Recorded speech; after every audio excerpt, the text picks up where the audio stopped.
his life was filled again with sin. But because of his heart after God, God had mercy on him. That's a beautiful lesson for us.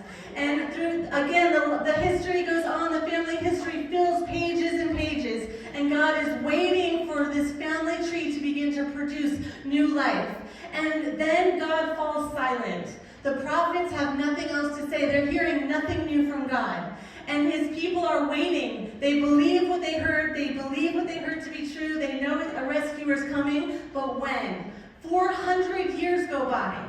You know, I've heard preachers say in one page in the Bible, from the Old Testament to the New Testament, 400 silent years. When we come into the New Testament, we see a people that is waiting for a Messiah, but they don't know anybody that knows anybody that knew anybody that heard from God.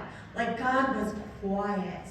And then God saw a way to send Jesus in. It was finally time. This family tree was not so broken after all. It was filled with a lot of stuff, but new life was stirring.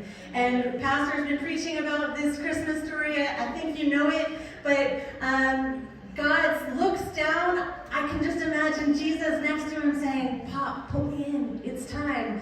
And he sends Jesus to Bethlehem. He sends him to a town where David was from, where Ruth went to, where Rahab, who was a woman who did bad things, but knew that God was real, so she hung a red ribbon in her window to save her from destruction, and God did. In this town where so many people from this family line were born, God says, yes, that's where I'm going to send the rescuer of the world. I think Ava said the line, he didn't come as a king, he didn't come with a sword, he came as a baby.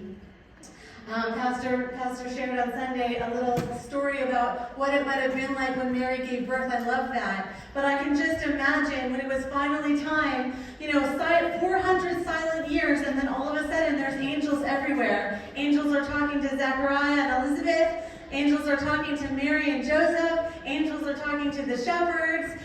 There's a cosmic activity, supernatural activity that led to